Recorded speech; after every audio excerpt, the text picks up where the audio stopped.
My name is Ahmed Abu Saif. Shawkan and I are a long life friend.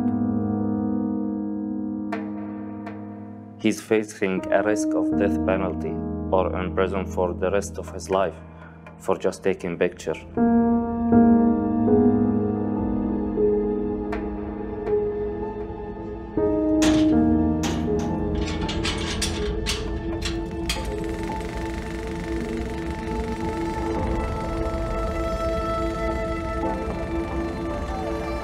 As we approached the Rabaa al-Adawiyya square sit-in, I could see a billow of smoke rising from below.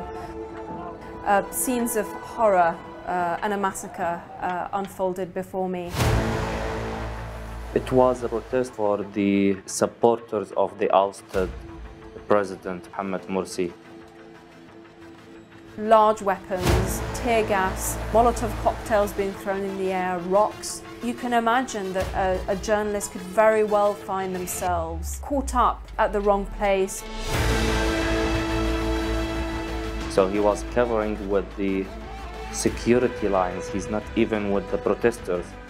He was covering and taking picture alongside with American and a French journalist. The security came and they arrested them, and after a couple of hours they released the French and the American journalist. But Shawkan, since he's Egyptian, they mixed him up with the protesters, and since then he's in the prison.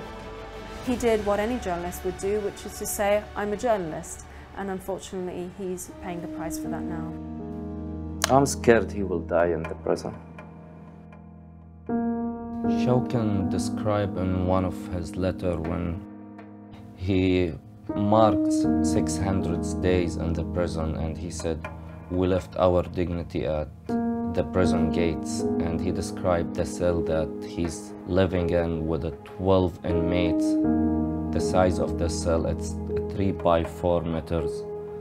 He described they are sleeping on the floor, on the tiled cold floor.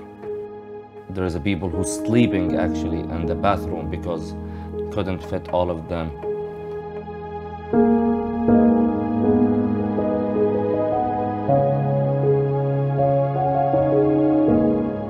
His health in a bad conditions.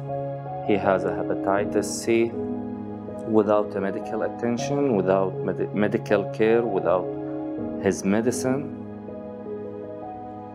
I'm not optimistic he will die.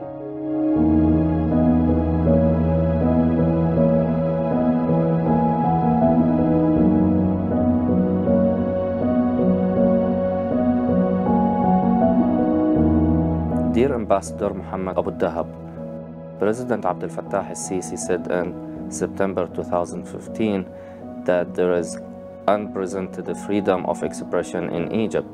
And in August 2015, he said that Egypt respects and appreciates the role of the media and allows journalists to work without any restriction. So I argued to release photojournalist Mahmoud Abu Zaid Shawkan immediately and unconditionally. He's a prisoner of conscience who has been behind bars for over 3 years, solely for peacefully doing his work as a journalist.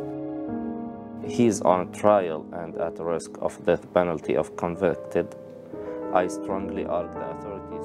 In each thing that I do, or I go to places, or things that I see, sometimes I see it in Shawkan eyes. Like, it hurts me. It hurts me to express my freedom while he's still in prison. I still feel like my other half